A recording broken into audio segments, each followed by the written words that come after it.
Brother Pat, the floor is all yours, brother. I love you, and I'm so excited to hear you tonight. Love you too, buddy. Hey, everybody. I'm Pat. I'm an alcoholic. Glad to be with you. And before we get started on step six, how was step five last week? Thumbs up? Come on. Come on. See some thumbs. I like it. That's good. You know, I've been excited about ever since Eric asked me to do this. And by the way, Eric, thank you for the rare privilege of being able to speak on the steps and just share this message. Um, I think I fall more in love with AA and this big book every year of my sobriety. I'm coming up on my 24th year here in a few weeks. Or no, actually not just a week, next week. And and I say that God has given me that kind of grace for this many years. And every year God does something that's really pretty miraculous. He makes my heart get bigger. He makes my life fuller. My eyes are clearer, my thinking's sharper. And I think it's a direct result of the continuous work and, just doing what we're doing here in these steps. And these steps are spiritual principles. These steps aren't arbitrary. It wasn't like Bill Wilson fixed them up and created them out of a vacuum. He literally went to first century Christianity in the Oxford group with Sam Shoemaker, and he had all sorts of input for quite a bit of time, 3.5 years before he ever put this pen to paper and wrote the big book, along with the first 100 and getting some reviews.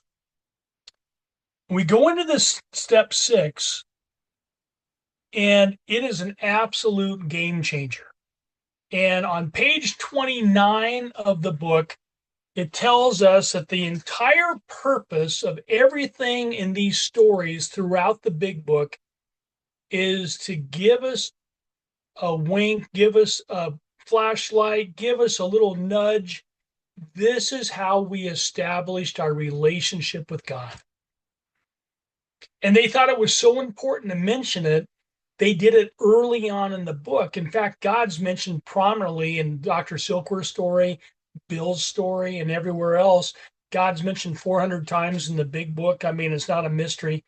In working with others, it's prominent that the first 100 said, listen, if you don't form a relationship with God, you're not going to get this thing and you're going to probably die an alcoholic death.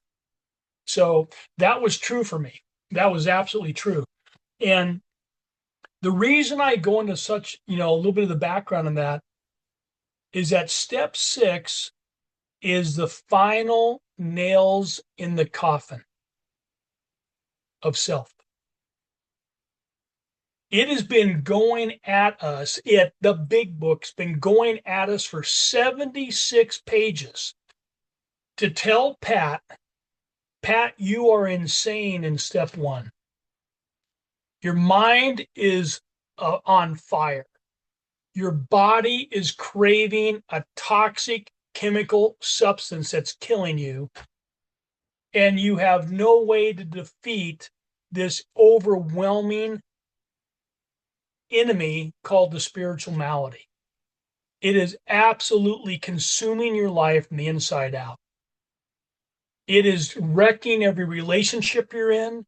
It's wrecking your relationship, even your possibility of relationship with God. It's wrecking every relationship that you have, any kind of semblance of normalcy that you have with yourself. It's blowing up your finances. It's blowing up your experience of life. And you don't have answers, Pat. You don't have any answers. And in step two, the insanity continues, another nail in the coffin. Pat, you are insane. You know that the way out is to overcome this spiritual malady, this selfish self-centeredness that is killing you. And your only attempt to do it is with an already contaminated self that doesn't have the power, doesn't have the insight, doesn't have the wisdom, doesn't have the ability to stay the course.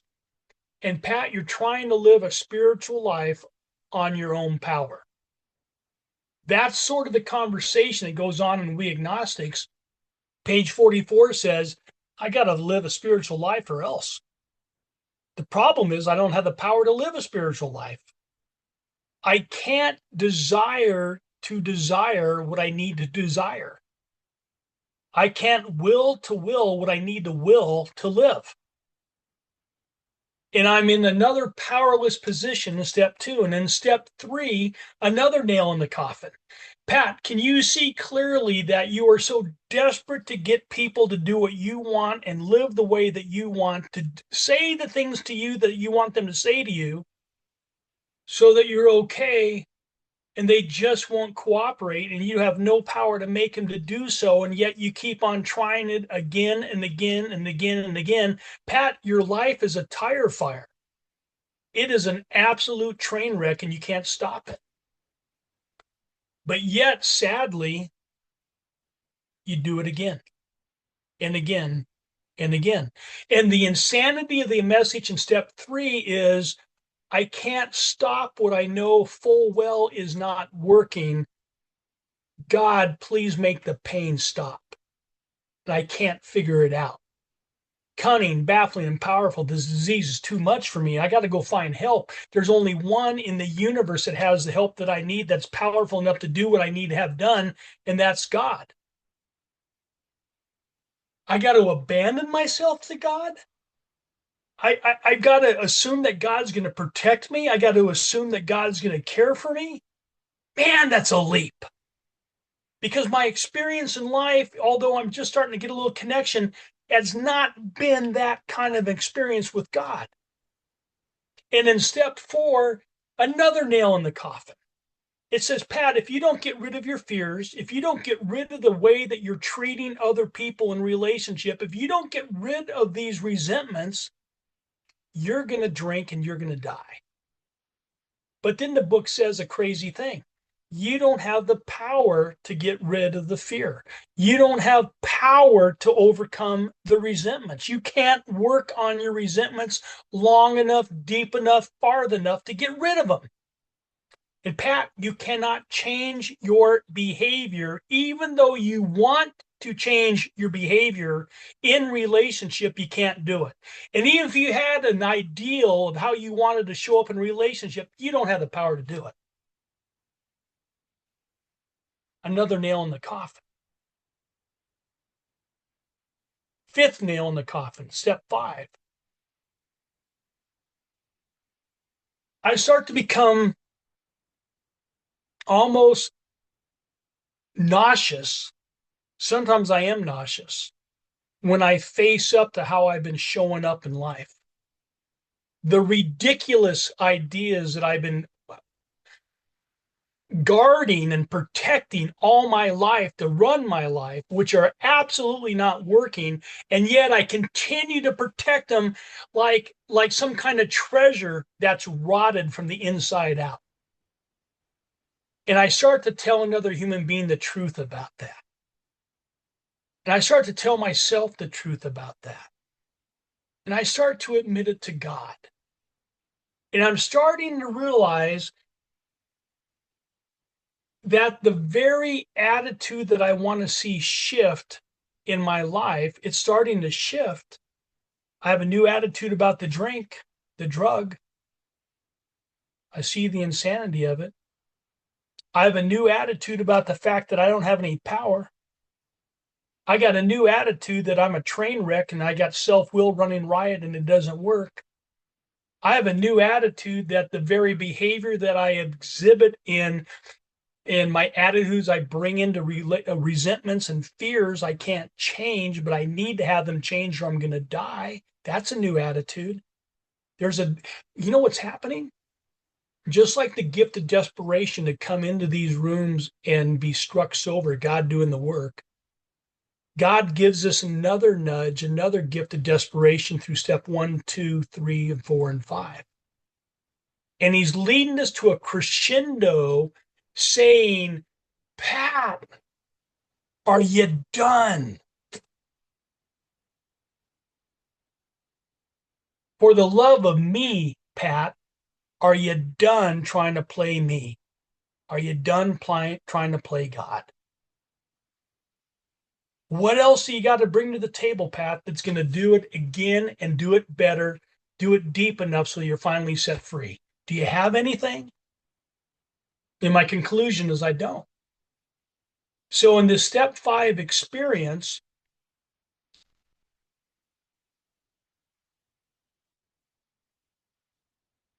I'm forced to give up my stage character. I'm forced to finally come into the open and say, you know what? The way that I've been trying to represent myself is not who I really am, and the person I really am inside that I'm so ashamed of and have so much regret over and have so much guilt over. I never wanted to tell another human being, but it's erupting out of my soul because of the work of these 5 steps so far, and I cannot not tell you the truth. And so I'm going to tell you the truth about me. When I'm in relationship, this is what I'm after. When I'm in fear, here's the way I respond. When I'm in resentment, I have this egotistical, maniacal need to control you at your peril for my benefit. And that's just the truth. And that's the tip of the iceberg. And then we go to it. We don't leave any stone unturned. Another nail in the coffin. And see, all the way through the first 5 steps, it's showing me gently and sometimes directly and sometimes with consideration. Pat, do you find the way that you're traveling through life objectionable? Another way to say it, is this what you meant for your life to turn out and look like? Is this how you wanted it to shape up? Is this how you want to roll for the rest of your life? Is this how you want to be in relationship?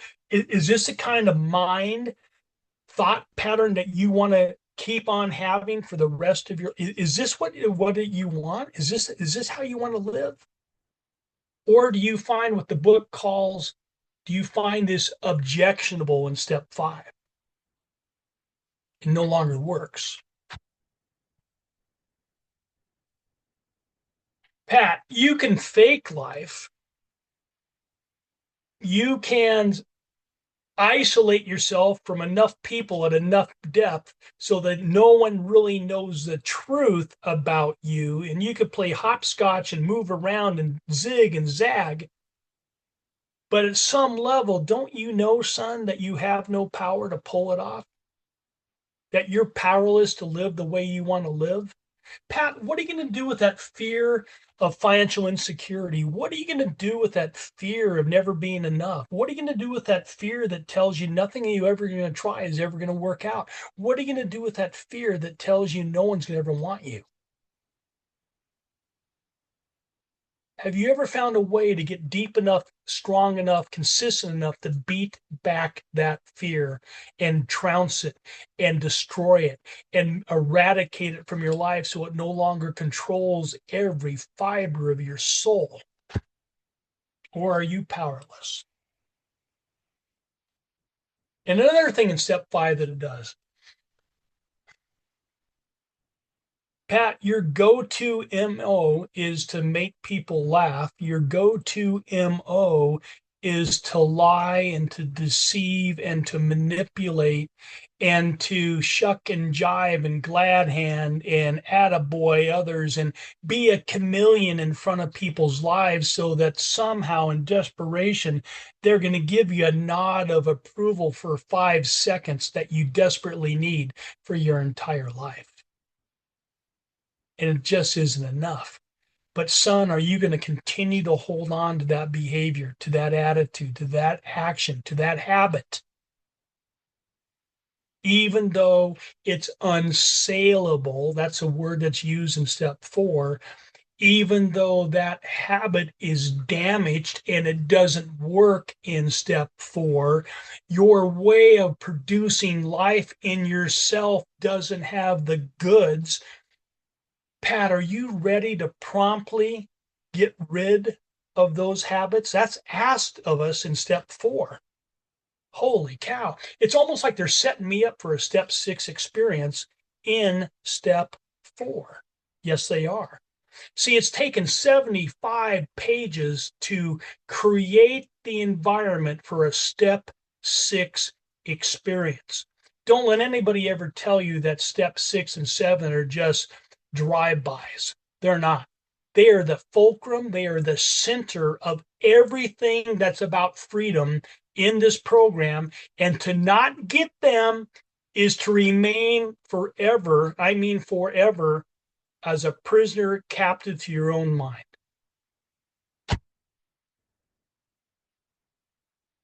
Step 3 says, Pat, are you finally willing? Actually, it's in step 2, even though it's in how it works. Pat, are you willing to turn to me in all things? Are you willing to trust me enough with what you know about me, with what you know about yourself, to give me a try? And as Sam Shoemaker put it to Bill Wilson, Bill, just try the grand experiment, would you please? If you just start doing what you think God of your understanding is telling you to do, and you start doing it, and you start obeying my voice, God's voice speaking into your soul, Bill, you're going to find that my way is whole. It's perfect. It is loving. It makes sense. It makes harmony out of this universe for you. Will you now, in this step 5 experience, are you willing to turn to me in all things? In other words, are you willing in a step 2 experience, page 53, to finally make it real? I'm everything in your life. I'm not something in your life. I'm not your Friday afternoon, Saturday night, get out of jail free card, call on me, God. God, I'm your everything, God. See, the big book's trying to tell me in no uncertain terms, if I don't have a vital relationship with God, I'm never going to experience the freedom that we experience out of this big book. And the other side of that coin is, if I have this vital relationship with God, which, spoiler alert, God's in the business of making himself known to you and me, and he's the one calling you and me into a relationship with him. Think about your sobriety. You didn't call yourself into sobriety. God, out of his grace and mercy, called you into sobriety. You didn't have all the knowledge in the world about AA or the steps or a step workshop or anything. God, in his grace and mercy, said, I love you. I want you out of the torture chamber you've put yourself in. And he calls us into sobriety without us knowing anything about him, without us knowing anything about these steps, without us doing one thing in obedience to God. He just says, I love you. No strings attached. So if we do this thing, and I just wrote down a thought or two, I said, God longs to be in a personal relationship with each one of us. And until this relationship with God is made right, I'm never going to be right with myself. I'm never going to be right with you. And I'm never going to be right with God. And so the challenge is, I get to this step 6 experience. How am I doing on time? I know we've just been jamming on this, but are we all right? All right. We're Plenty of time. see my prayer as I'm speaking to you guys is this. I want God to do what God's going to do, God's stuff in your life and my life. But I want you to have a glimpse of what God's done in my heart. And this step 6 experience is what unlocked my heart. See, in step 1, 2, 3, 4, 5, we are in a prison cell of self. And I can't escape it. And it's like God is slowly turning up the light so I could see how devastatingly torturing this chamber of self is. This corrosive, evil, malicious, cancerous malady that's consuming my soul with delight what he truly looks like. And he's saying to us through these steps, I have a way out. I have a way out. But Bill Wilson on page 14 says, man, Pat, I want you to think about this. I just told you on page 13 all these white light experiences I've had, how this newfound friend has taken out the root and branch of all my sin. Sin's a fancy word for rebellion against God. I want my way, God. I don't want your way. I know what's best for me, God. You don't.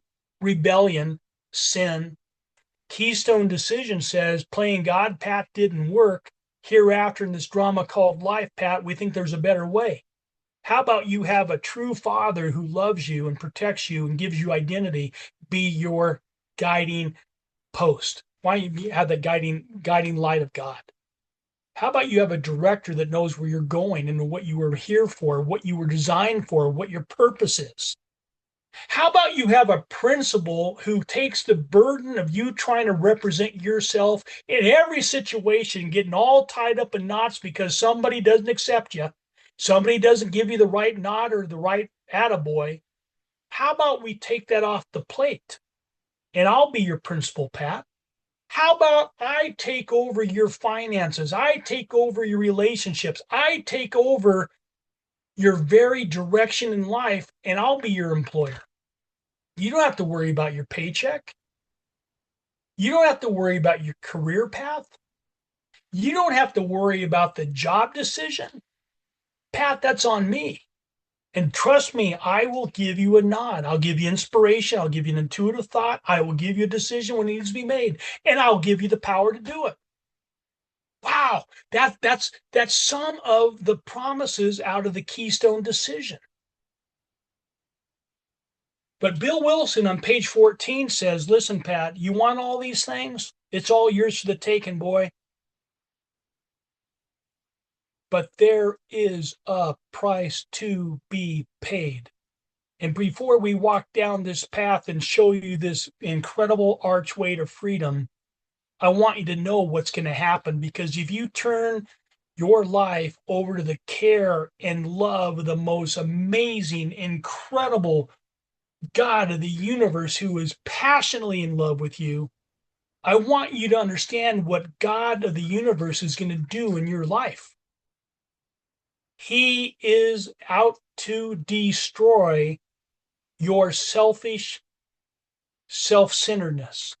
Pat, your entire orientation to how you're conducting yourself in life is off the beam. It's out of harmony with the universe. And God loves you enough not to leave you in that plight. God's going to walk you into freedom by killing the very thing that's killing you. You're drinking liquid, cancerous, toxic waste into your body, into your soul on a daily basis with your self-centered belief system, your selfish attitudes, your self-seeking behavior, your self-pity, and how people don't recognize you, Pat. And it is toxic to your system. It's toxic to your spirit. It's toxic to your soul. And God won't stand for it. He loves you too much. And he's going to eradicate it. And that's the promise out of the big book, guys. That's the promise out of page 14. That's the promise out of the first 5 steps of the big book. Now we get up to the step 6 position, and it's just asked me one simple question. Am I willing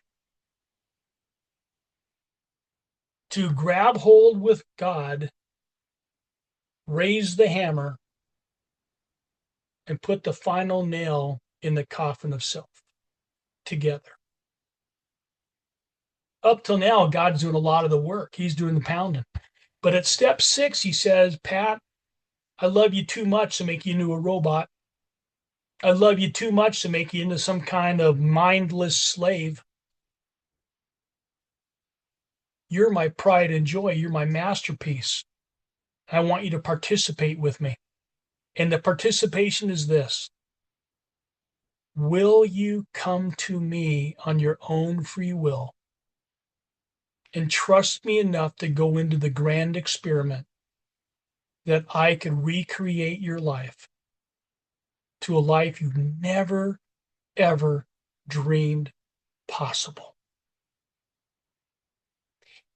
That's the charge of step 6. How you guys doing so far? We good?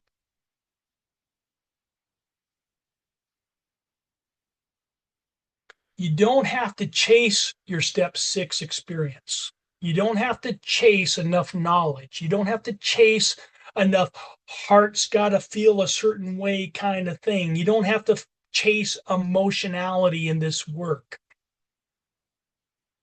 For the first time in my life, I say to God, I'm not enough. And I mean it from the bottom of my heart. Not that I'm a piece of garbage, because that is not who God says I am ever. Not even when I'm in rebellion against God. He says, I love you.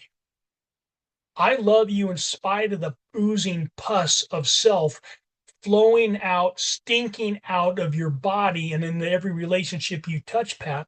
I love you. But son, are you done torturing yourself? No one else is torturing you but you. You're the one torturing you. And I look at God in my step 6 experience. I say, God, I think I'm ready. And then I think about those little lies. And I think about that little manipulation tool I have. And I think about that little false thing over here that I have. And I go, ooh, I don't know, God. I want to hold on to some of that stuff because that's sort of my go-to. God, if I give that up, what do I got left? I'll be naked. I'll be vulnerable. I will be completely.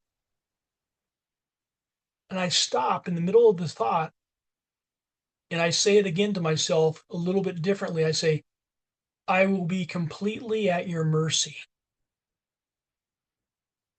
I guess, God, that's what you've always been driving me to all along. You've been asking me to wake up for the first time in my life and admit that I can't pull this thing off called life. And that in your mercy, you are going to give it to me for the rest of my life if I just turn to you. Every morning I get to turn to you and ask for the knowledge of your will and the power to carry it out. Every day I get a chance to say, God, I need your insight. I need inspiration. God, every day I get to pause when I'm agitated and I say, God, help. And God says yes. But it all starts with the step 6 decision. Will I turn everything over to God? Now, by the way, I think that's a progressive answer. I think there's an absolute answer of yes, God, I want your way. And then for the rest of my life, there's a progressive answer of, ooh, I didn't know about that one. Ooh, I didn't know about that one. What do you mean you don't want me to watch porn? What do you mean you don't want me flirting with the other girls? What do you mean you want me to be honest in my tax return? What do you mean you want me to quit gossiping? What do you mean you want me to quit firebombing other people's lives? Oh, God, you mean I can't retaliate when they hurt me and they spurn me and they take advantage of me and they don't know that it's me they're talking to? Oh, God. And all along in these decisions is a progressive step 6 experience.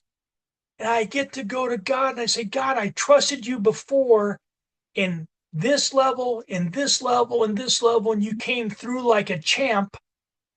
Maybe I could trust you in this one too. And God's not put off by me. He's not put off like, oh, Pat, do I have to prove myself to you again? Oh, Pat, are you kidding me? You got a doubt about me again? Oh, Pat, are you in fear that I can't get the job done in your life again? That's not God's attitude. God's attitude is, There's a smile, there's a radiance and sparkle in his eyes that is as big as the universe going, all right, another area of freedom for Pat. Another area that Pat doesn't have to play me. Woo! Am I glad we're putting a nail in that one? You get me? Are you sort of feeling where this step 6 kind of experience is going? This is a little bit more than what you hear sometimes.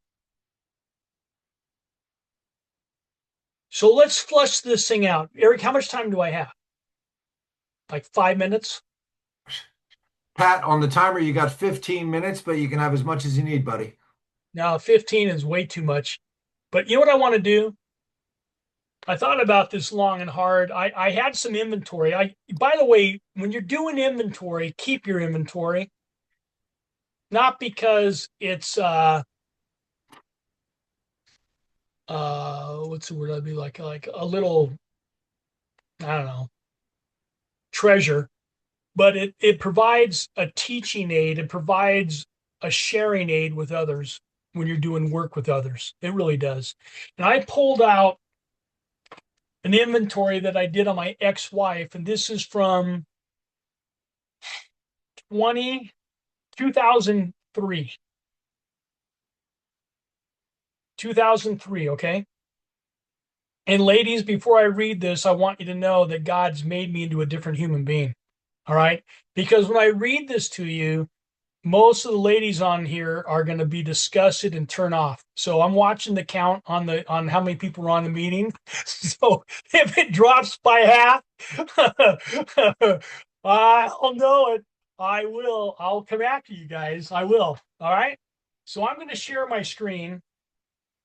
I'm going to share my screen, and I'm going to do this hesitantly, but I think in a area of trying to be loving and kind to all of us, I want you to walk through an inventory with me. Tell me when you could see. Tell me, can you see my inventory? Is it up? It's up, pal. Okay. So I'm going to go fast through this because I want to get to the step 6 experience. Okay. I want to get to the step 6 experience in this. But here's what I want you to listen for as I'm going through this inventory. And you guys get to relax because it wasn't your life. Okay. I get that.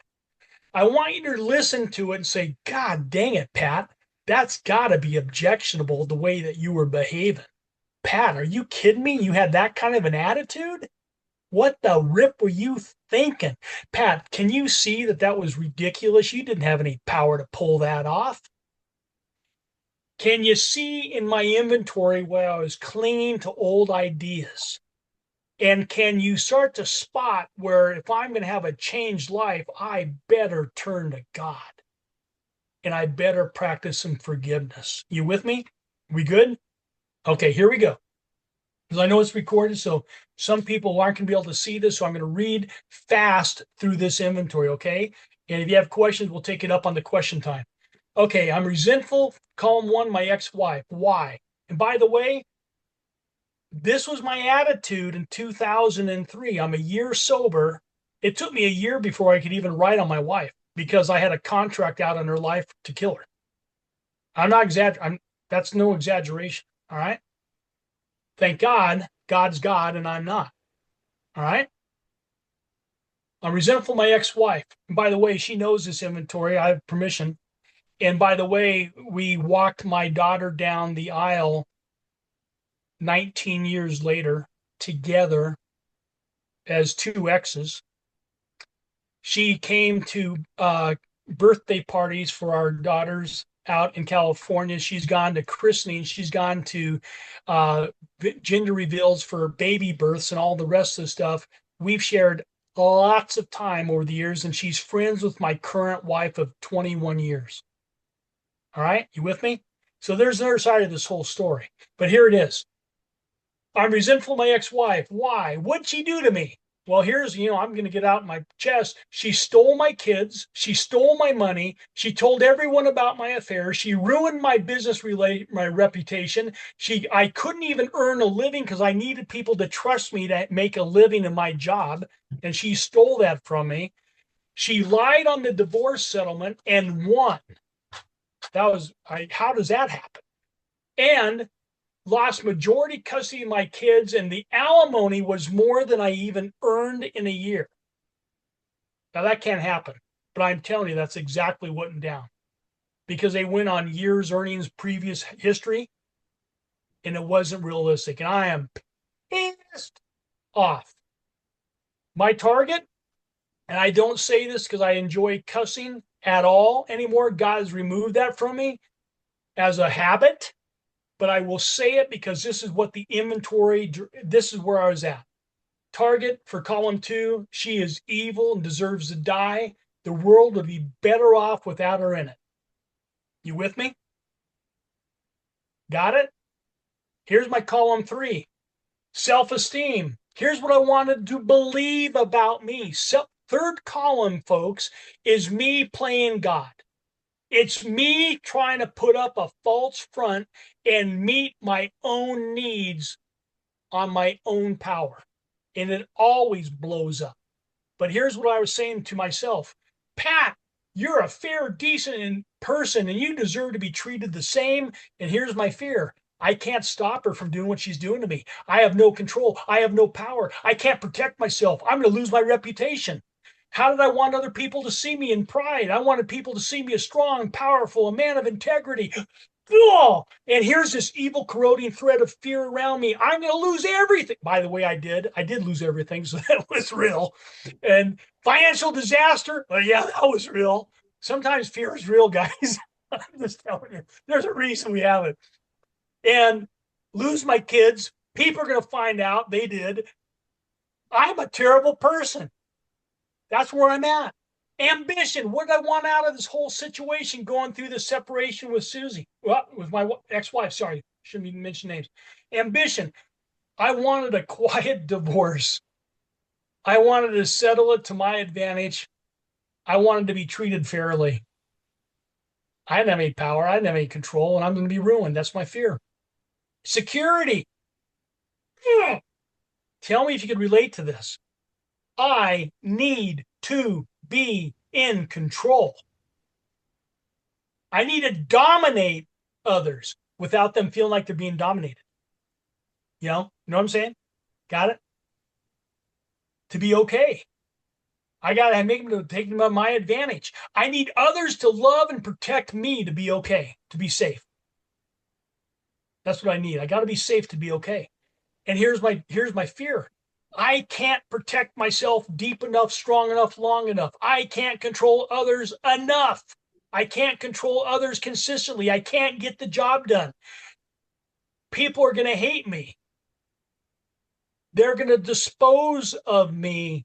They are going to delete me from their lives.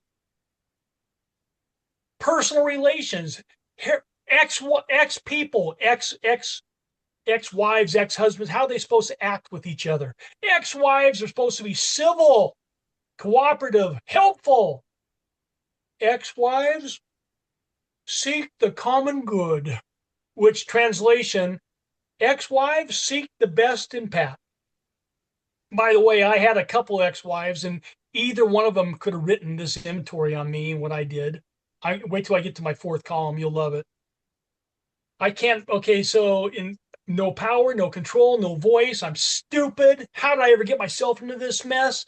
I'm alone. I'm broke. I'm going to lose the kids. What does a real man do in this situation? Well, a real man defends himself. He dominates others. A real man doesn't get himself in a place where he's an absolute disaster. A real man doesn't have financial ruin and doesn't let anybody else take advantage of him. I have a voice. I can't stop the consequences from going on, and I can't protect myself. All right. Realization. This is me now trying to say, God, will you please show me the truth? You show me the truth about what's going on. And as I'm doing this inventory, I don't even know it, but God is preparing my heart to be willing to let loose of the stuff that's been killing me. Pat, the truth is, by my own actions, I set up this disaster. I was the guy who was a coward. I didn't face the problems in my marriage. I ran from responsibility. I expected everyone to give me the benefit of the doubt. I cheated on her for years. I lied and manipulated her for years. She didn't have a voice with me. She had no opinion. She was invisible, really, with me. She had no control in the relationship. The only thing I ever cared about was getting my sexual needs met anywhere and anytime. Deep inside, I couldn't stop the bad behavior. And see, that was a scary truth. I couldn't stop the stuff that was going on. I wanted to stop acting out and being the jackass I was. I didn't want to be deleting her from my life. I wanted to show up. I didn't know what to, I couldn't pull it off. I couldn't stop the bad behavior, and I knew it was ruining lives. I knew I'm ruining my lives with my kids. I knew I was ruining my life with my ex-wife.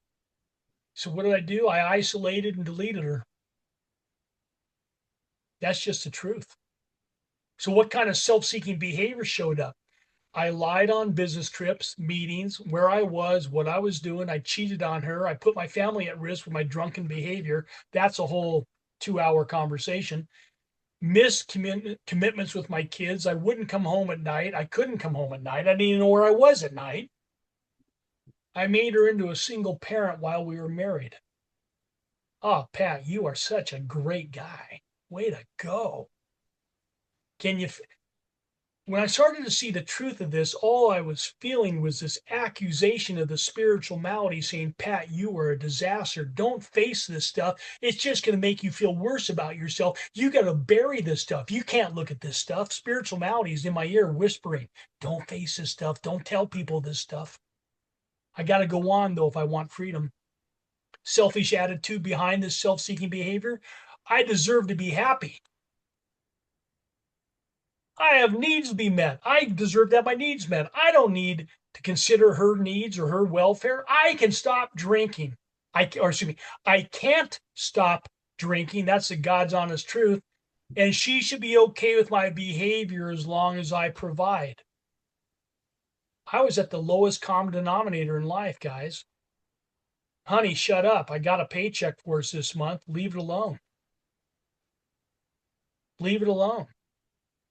So what if I'm shaking them morning? I got a drink. That's all right. The kids know dad just takes his Nalgene bottle to work. They don't know what's in it. Come on. Selfish. That's where I'm at. How about the dishonesty? I can manage and keep any affair that I'm having private. She's never going to find out. I can live a separate life on the road without consequences. Oh man, you're just a grand old guy, Pat. Way to go. And what am I afraid of deep down inside? That I am alone, that no one really cares about me, and all the life that I'm currently even experiencing is being sucked out of me. I'm getting smaller and smaller and smaller as the days go by. And what's the harm? I destroyed the marriage. I destroyed the family. I ruined relationships. I put everybody in financial jeopardy. I broke all forms of trust. I lost my kids' love and respect. I made their lives difficult and insecure. Way to go, Father of the Year. What a good job you did. So I want you to hear this, and then we're going to turn and flip it in the last minute and 30 seconds. The fear was driving this entire train.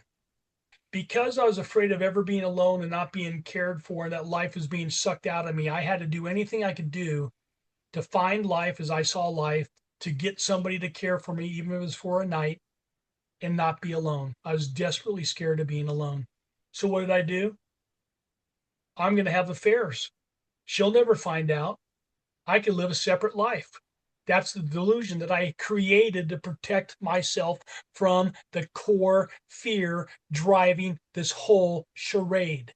The nature of my defects is the core fear. Do you see it?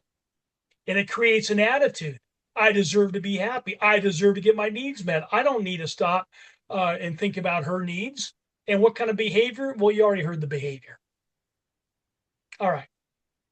The reason I share the inventory is because I've got to see what I find objectionable. And when I sat with this inventory, for alone with God for an hour, and I put it in front of me, and I put Susie, my ex-wife, in front of me, and I pictured the way that I was acting. I pictured the powerlessness that I was, and the fact that I was trying to get my needs met in the third column by putting it all on her, putting it all on other people, and I couldn't pull it off in my pocketbook: sex, personal relations, security, ambition, pride, self-esteem. I couldn't pull it off anywhere on my own power. Some of the stuff was twisted up, some of the stuff was right idea, but the wrong source. I am never the source to find safety and protection in. God is. So I come face to face at the end of that hour conversation with God in step 5, after I've done my step 5, and I say, Pat, can you see where you didn't have any power, that you got to turn to God in power? Pat, can you see what's objectionable, son? Do you really want to live that way any longer? And if you don't, whispering voice, nudging, tender love and tugging on my heart, come to me and I will make you new. Come to me. Pat, are you willing to let me have them all? Am I willing to let God have everything that I find objectionable? And I'll close with this. And now I think it's full circle, and you'll know why we said this one paragraph of step 6, and I'm done. So on page 76, it says, if I could answer all these questions that you and I just have talked about for the last 40 minutes, we look at step 6. Pat, we emphasize that willingness is indispensable. Are you ready to let God remove from you all the things that you admit are objectionable about this inventory? Are you? You bet I am. Pat, can God now take all of these, dash every single one? Like I said earlier, it's progressive, but I did make that decision. You bet, God, whatever you want to do. I know I'm going to have a place where I have to keep on giving to you. Pat, do you have anything that you're still clinging to? Something you're just not willing to let go of? If you do, will you just please ask God to make you be willing to be willing? And if I could get to that space, I'm now ready to turn and to step from the prison cell into freedom of life. And that's our story for tonight. And wait till next week with step 7. Oh my gosh. I love you guys.